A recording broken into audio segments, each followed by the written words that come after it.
오늘 주보에 보면은 오늘 말씀의 제목이 나옵니다.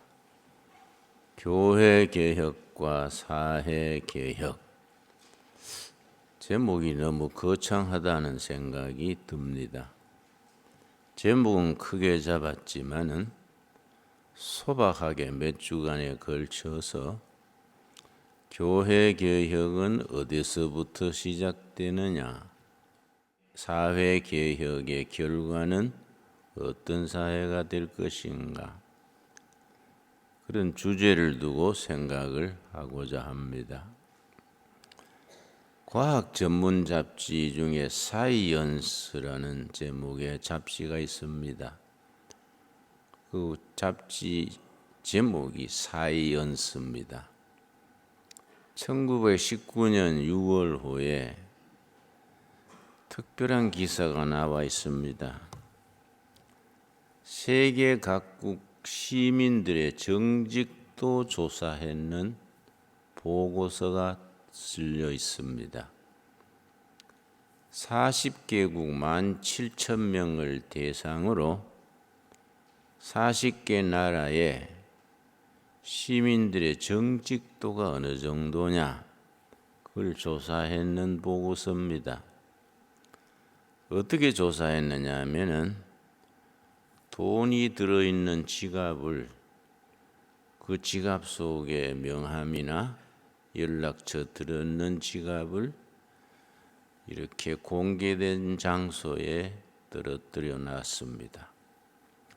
그러고서 그 지갑을 주순 사람이 신고하는 사람이 얼마인가? 지갑 주인에게 전화를 하든지 이메일을 보내서 내가 돈을 주셨는데 당신 주소가 들어있으니 찾아가시오. 알려주는 그 숫자를 가지고 그 나라 그 시민들의 정직도를 측정한 겁니다. 40개국 17,000명 대상으로 했는데 가장 많이 주인 찾아온 나라는 스위스입니다. 80%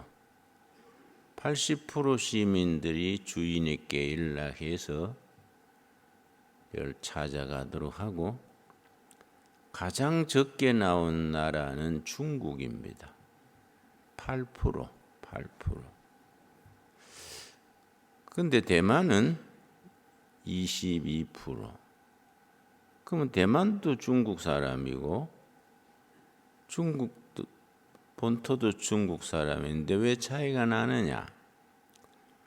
그 사회 분위기와 교육 전체가 영향을 주는 것이 아닌가, 그런 짐작이 가게 합니다. 이 정직성이라는 것이 참 선진국으로 가는 길에 지름길입니다. 그리고 우리가 교회다운 교회, 성도다운 성도가 되는 기준을 거창한 데 찾지 말고 얼마나 그 영혼과 삶이 정직하냐, 이런 데서부터 시작하는 것이 한 기준이 될 것 같습니다. 우리 일본계 미국인 중에 프랜시스 후쿠야마라는 학자가 있습니다. 책 한 권을 써서 단번에 세계적인 석학으로 인정받은 분인데, 이분이 먼저 쓴 책이 역사의 종말, The End of History and the Last Man, 이런 좀 특이한 제목입니다. 인류 문명이 긴 세월에 발전해 왔는데 문명을 발전시켜온 인간 내면의 욕구가 두 가지다. 두 가지 욕구 때문에 인류 문명은 계속 발전해 왔다.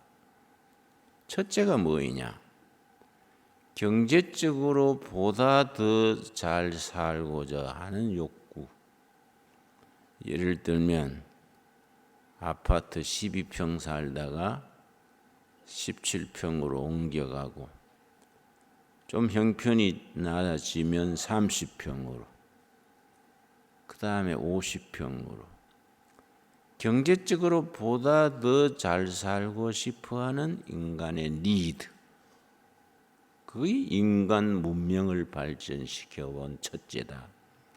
둘째는 뭐냐면은 인정받고자 하는 욕구. 인정받으면 사람이 자부심이 생기고, 자부심이 생기면은 당당해지고 정직해진다는 겁니다. 인정받지 못하면은 우울증 걸리고 의기소침해지고 자기 타고난 능력을 발휘하지 못한다는 겁니다.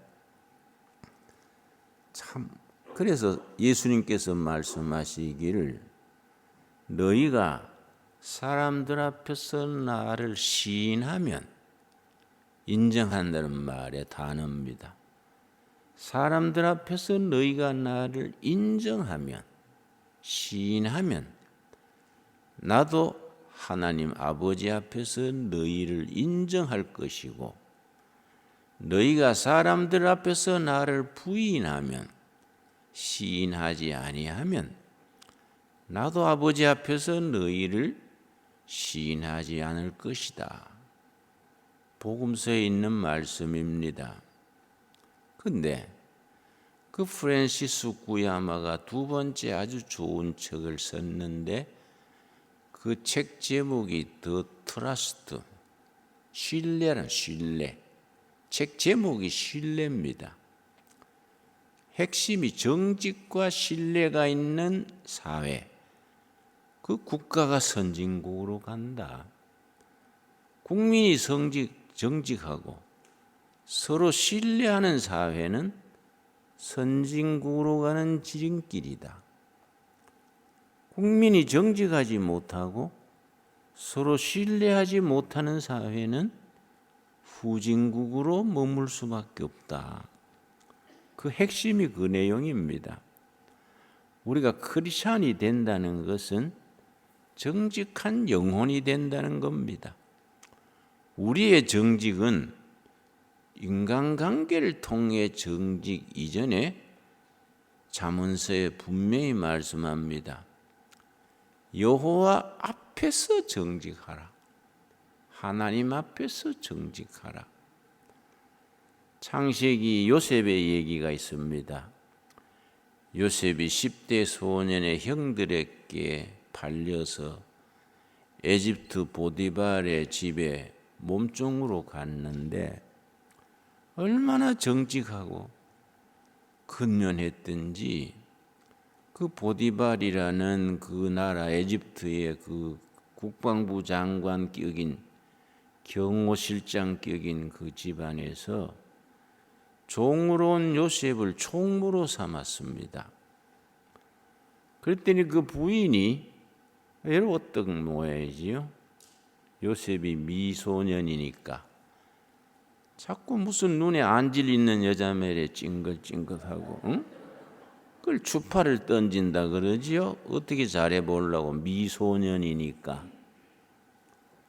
그래서 나중에는 종들을 다 내보내고 그 사모님이 요셉과 둘이만 큰 집에 있게 해놓고서는 아주 요셉한테 정을 통하기를 요청했습니다. 그때 요셉이 뭐라 그랬느냐? 이게 정말 여호와 앞에서 정직입니다. 우리 주인께서 나한테 모든 것을 다 맡겼는데 한 가지 금한 것은 당신만 금했는데 내가 어떻게 여호와 앞에서 이런 불의를 행하겠습니까? 여호와 앞에서 나는 당신과 정을 통할 수 없습니다. 이건 크리스찬의 기준입니다. 어떤 이권관계나 인간관계를 넘어서서 하나님 앞에서 정직하게 사는 것. 우리가 사노라면 실패할 수 있습니다. 그러나 진실되게 하다가 실패한 거는 언제든지 복귀가 됩니다. 우리 조선 말 우리 근대화 초기에 이승훈 장로라고 있었습니다. 이 사람이 녹그릇 장사를 하다가 청일 전쟁에 나가지고 아주 망했습니다. 녹그릇 장사를 시작할 때에 이분이 이제 큰 부자에게 가서 돈을 빌려서 시작했는데 크게 성공했습니다. 그런데 청일 전쟁에 나가지고 완전히 잿더미에 앉으니까 돈 빌려준 주인을 찾아가서 어르신네, 내가 성공했었는데 청일 전쟁으로 잿더미에 앉았습니다. 지금으로선 빚 갚을 수가 없습니다. 앞으로 다시 일어서서 주인 어른한테 꼭 내가 빚을 갚겠습니다. 주인이 감동한 거예요. 내가 수백 명한테 돈을 꿔줬는데 전쟁통에 다 망하고 엎어졌는데 찾아와서 솔직하게 말한 사람은 당신 하나밖에 없어. 당신 앞으로 뭘 하든지 내가 무조건 돈을 지원해 줄 테니까 다시 일어서 보세요. 그 자리에서 1,000냥을 빌려줬습니다.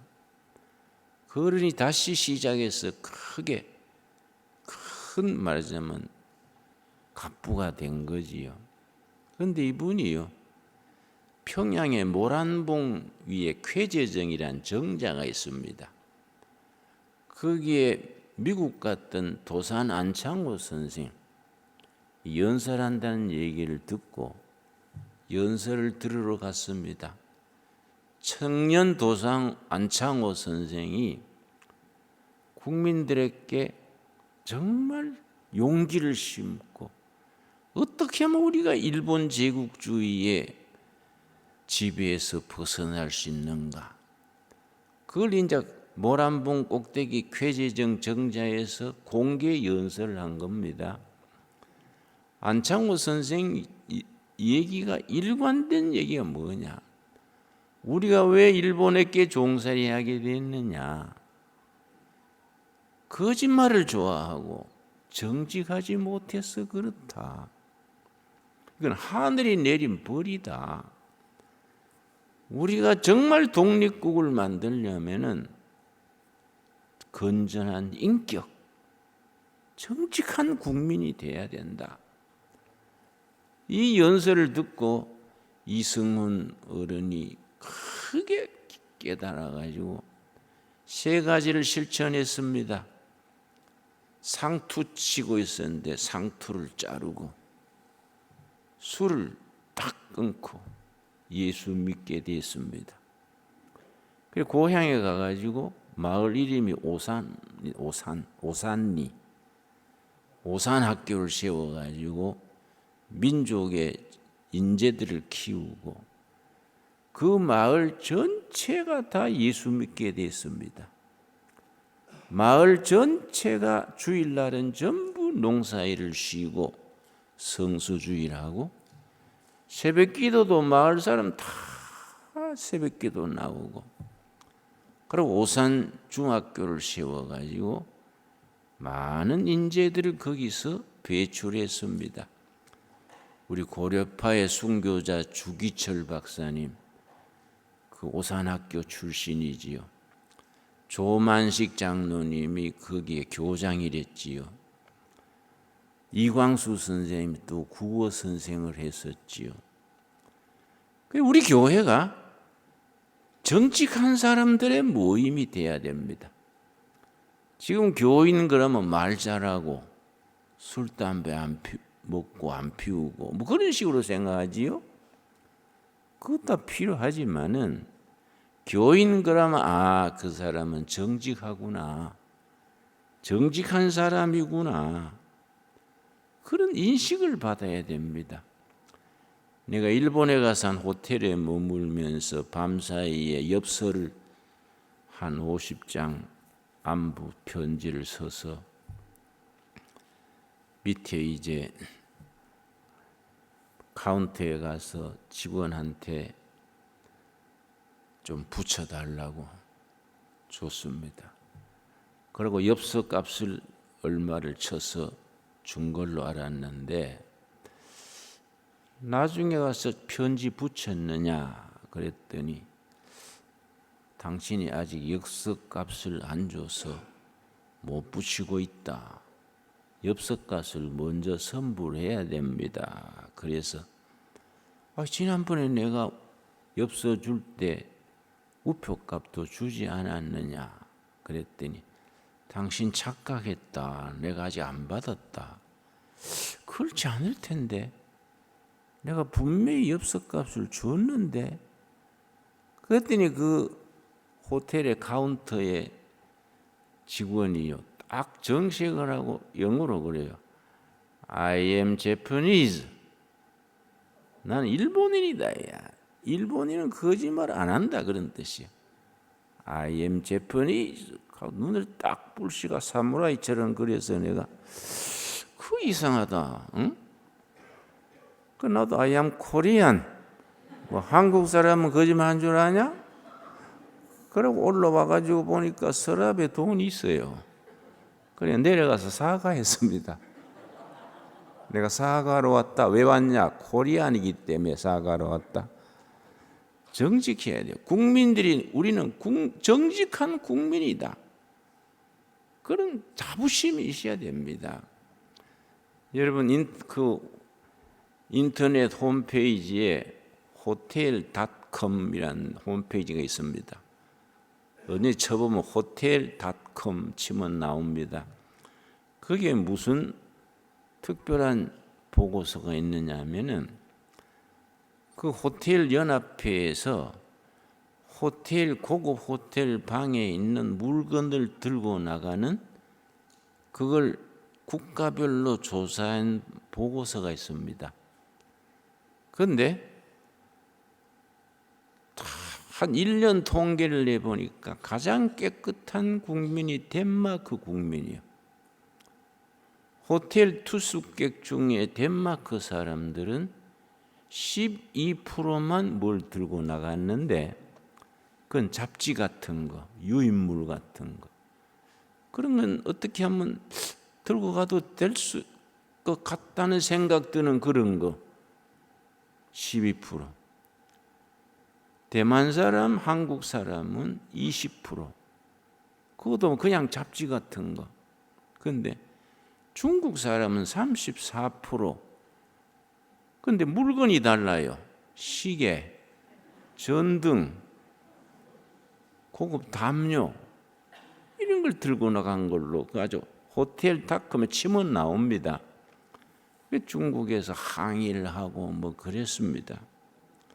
중국 사람이라고 본래 그런 게 아니라 사회주의 교육이었습니다. 교육. 그 손자병법이라고 손자병법. 유명한 책이지요.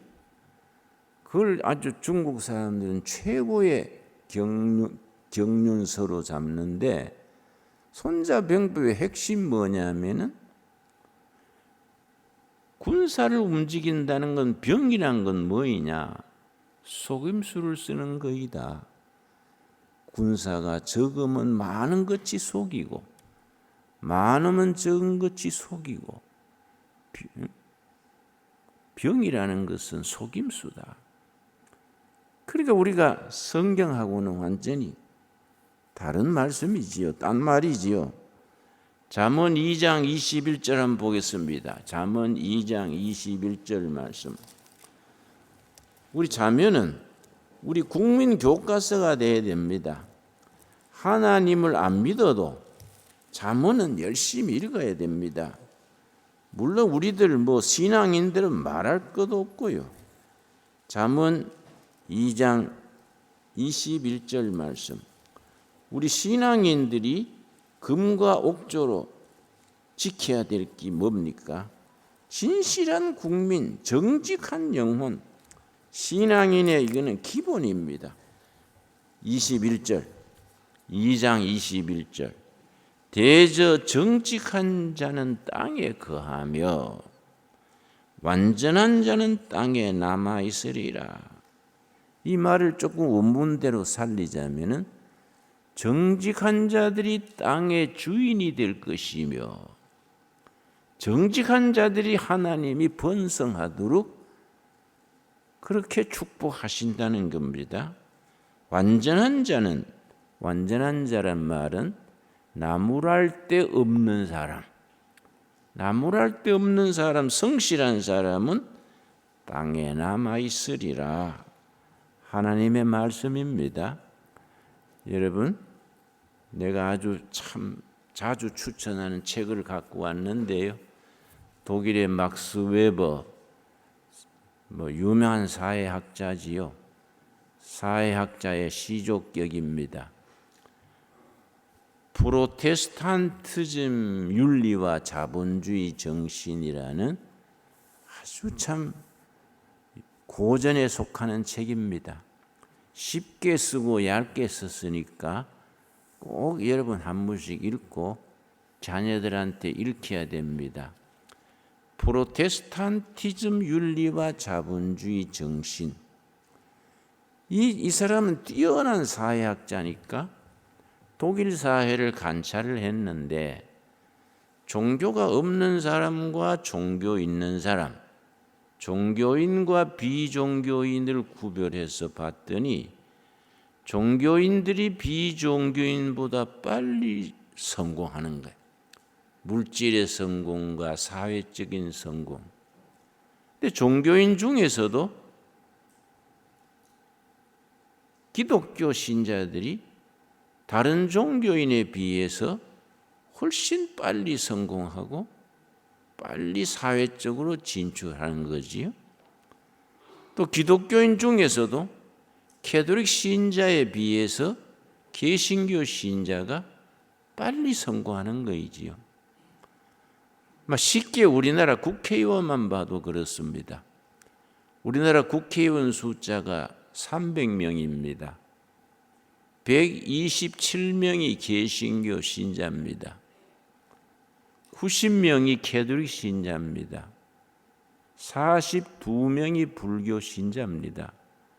그건 정확한 비유는 아니지만은 하여튼 개신교 신자가 다른 종교인에 비해서 빨리 부자가 되고 사회적으로 진출하는 겁니다. 그 이유를 분석해서 아주 명저로 남긴 책이 이 책입니다. 핵심이 뭐냐면은 개신교 신자들이 빨리 물질에 성공하고 사회 진출에 성공하는 비결이 뭐이냐? 교회에서 배우는 성경 공부, 설교, 남전도회, 여전도회 활동, 구역 예배, 교회에서의 모든 듣고 배우고 활동하는 것이 그로 하여금 성공하게 한다.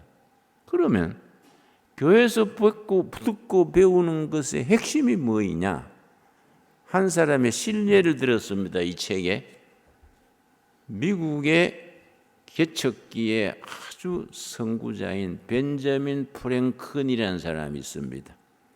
미국 독립전쟁 때 큰 공로를 세우고 대통령직 외에는 고위직을 골고루 맡았던 인물입니다. 그 아버지 어머니가 영국의 청교도, 칼빈의 제자 청교도 신앙으로 이제 미국으로 이주해서 자녀들을 길렀는데 그 아들이 벤자민 프랭클린입니다. 근데 미국 가가지고 그때 인구도 적고 할 것이 별로 없으니까 양초 만들고 비누 만들어가지고 파는 걸로 이 신혼부부 때부터 그걸 미워와서 했습니다. 근데 그때 인구가 적으니까 많이 팔리겠습니까? 가난해서 자녀들을 공부를 제대로 못 시키고 벤자민 프랭클린을 학교를 1년밖에 못 보냈습니다. 근데 학교를 1년밖에 못 단인 벤자민 프랭클린이 미국 건국 초기의 큰 인재로서 미국 자본주의를 세우는 정신적인 기초가 됐다는 겁니다. 핵심이 뭐냐? 이 책에 썼어요. 벤자민 프랭클린 자신이 말하기를 나는 어머니 아버지가 가난해서 학교는 1년밖에 못 다녔지만은 어머니 아버지가 청교도 신앙 정신으로 길러서 그 덕에 내가 이렇게 성공할 수 있었다. 어머니 아버지가 가르친 청교도 정신의 핵심이 뭐냐? 잠언 22장 29절이다. 그 책에 쓰고 있습니다. 잠언 22장 29절입니다. 우리가 교회 개혁 거창하게 그러지 말고 소박한 데서부터 시작해야 됩니다. 사회 개혁이 우리가 정당 만들어 가지고 기독교 문당 만들어 가지고 나라를 바꾸자 이렇게 너무 크게 나가지 말고 작게 소박하게 시작해야 합니다. 잠언 22장 29절입니다. 자, 22장 29절. 너가 자기의 일에 능숙한 사람을 보았느냐? 이러한 사람은 왕 앞에 설 것이요 천한 자 앞에 서지 아니하리라. 너가 자기의 일에, 이걸 영어 성경에는 in his business, 자기 비즈니스에 능숙한 사람을 보았느냐? 그는 왕 앞에 성공해서 왕 앞에 서는 사람이 되고 그렇지 못한 사람은 빈민촌 가서 살게 된다. 그런 뜻의 말입니다. 자기 비즈니스에 능숙한 사람. 우리 개신교 신도들이 교회에서 설교 듣고 성경 공부하고 구역 예배 활동하고 하는 그 모든 것의 핵심이 뭐냐? 4가지. 교회에서 듣고 배우는 건 4가지. 그것이 개신교 신도들로 하여금 성공하게 하고 사회 지도자가 되게 한다는 겁니다. 그리고 자본주의란 것 자체가 개신교에서 낳은 자식이다. 자본주의가 개신교에서 낳은 자식인데 자본주의의 개신교의 성경의 가르침 윤리가 빠져버리면은 천민자본주의, 타락한 자본주의가 된다. 그렇게 이 책에 쓰고 있습니다. 그 4가지가 뭐이냐? 참 중요합니다. 평범하지만은 중요합니다. 첫째가 뭐이냐? 정직입니다. 정직. 교회에서 설교 듣고 성경 공부하고 교회 활동하는 전체가 정직한 영혼을 기르는 겁니다.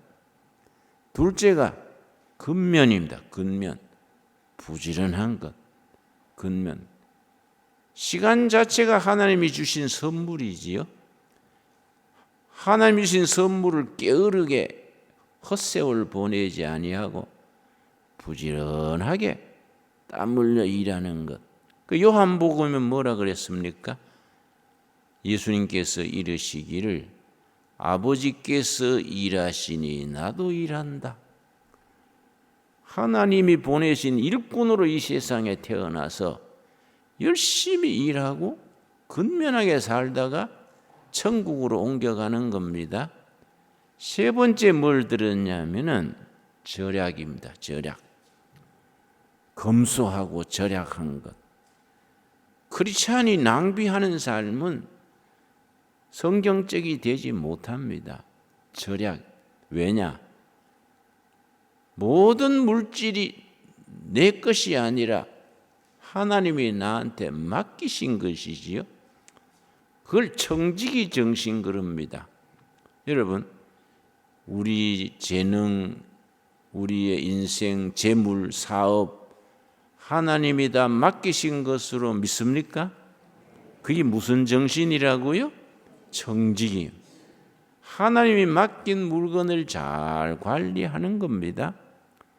그래서 절약을 하면은 자본이 축적됩니다. 하나님이 주신 물질을 절약하면 자본이 쌓이게 됩니다.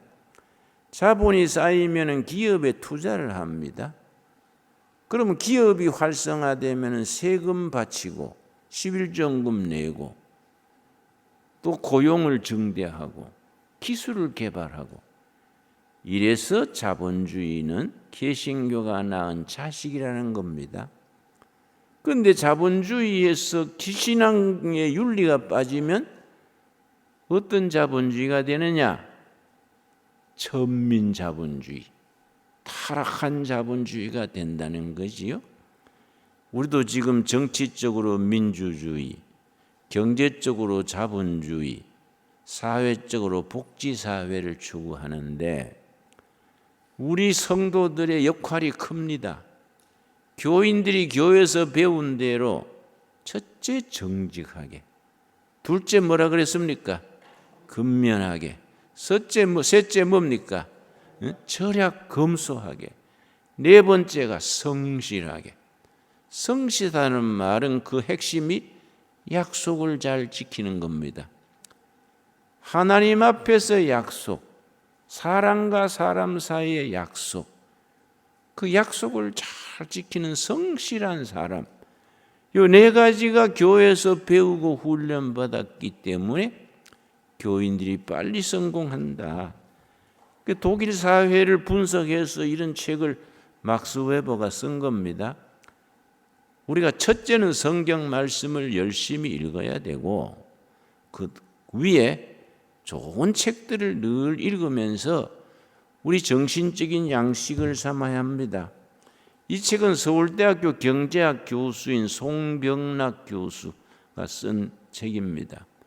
송병락 교수는 지금은 현역에서는 리타이어 했겠습니다만 마음의 경제학, 경제가 돈으로 생각하면 안 된다. 마음의 경제학, 거기에서 미국 헌법에 대해서 얘기를 합니다. 미국 헌법은 26개조입니다. 필리핀의 헌법은 305개조입니다. 타일란드, 태국의 헌법도 300개조가 넘습니다. 근데 미국 헌법은 26개조입니다. 1787년에 미국 헌법이 만들어졌는데 그 뒤로 한 번도 개정하지 않았습니다. 200년간 같은 헌법으로 유지해 오는데 그 26개 조항밖에 안 되는 헌법으로 세계적인 대국을 이루고 200년간 고치지 않은 겁니다. 우리는 헌법을 8번 고쳤습니다. 이번에 다시 고치려 하니까 9번째 고치게 되지요. 근데 미국은 200년 역사의 헌법을 한 번도 고치지 않았는데 조항이 26개 조항입니다. 그 이유가 뭐냐? 10계명을 바탕으로 헌법을 만들어서 그렇다.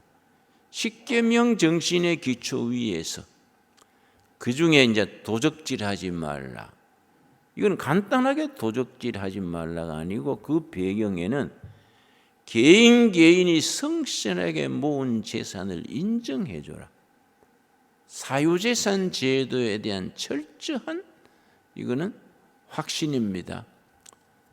절대로 남의 재산, 그 사람이 땀 흘려 모은 재산에 대해서 사유재산을 침범하지 말고 정부도 개인도 타인의 재산을 존중해야 된다. 참 우리가 경제학의 성경적 기초가 있을 때에 성공하는 기초가 되는 거이지요. 이 책을 내가 왜 자주 읽느냐 하면은 우리 10계명에 대해서 조항조항 경제 원리와 비교해서 자세히 쓰고 있습니다. 우리가 성경 말씀을 삶으로 실천해야 됩니다. 삶으로 실천하는 것이 우리 교회 개혁의 기본이지요. 우리가 정직한 영혼으로, 부지런한 인간으로, 성실한 인격으로 그렇게 살지 않으면서 우리가 충성, 헌신, 말을 요란한다고 되겠습니까? 하나님께서 우리를 정직한 영혼으로 참 근면한 사람으로 성실한 인간으로 살기를 원하십니다. 그것이 하나님 앞에서 정직입니다. 하나님 앞에서 정직. 그래서 직장에서나 마을에서나 어디에서든지 교회 다닌다 그러면은 정직한 사람이겠구나. 그렇게 인정받는 우리가 될 수 있기 바랍니다. 우리가 나가가 갑자기 재벌이 되겠습니까? 국회의원이 되겠습니까? 다른 거 탐내지 말고 정직한 사람으로 살 수 있도록 기도하여 응답받는 우리가 될 수 있기 바랍니다. 기도하겠습니다. 여호와 아버지 감사드립니다. 말씀 속에서 우리가 정직한 자가 땅을 차지한다 했습니다. 정직한 자가 미래의 주인이 된다 했습니다. 우리 성도들이 정직한 영혼으로 성실한 인격으로 살아서 우리 사회와 나라가 변화시키는 일에 기초가 될 수 있게 하여 주시옵소서. 하나님 앞에서 정직하게 하옵시며 하나님이 주신 세월 시간을 근면으로 부지런함으로 살게 하여 주시옵시며 하나님이 맡기신 모든 물질, 시간, 모든 산업을 절약하고 검소하게 살아서 맡은 바 청지기직을 잘 감당케 하여 주시옵시고 성실함으로써 하나님 앞에서 바르게 살아가게 하옵소서. 예수님 이름 받들어 기도드렸사옵나이다. 아멘.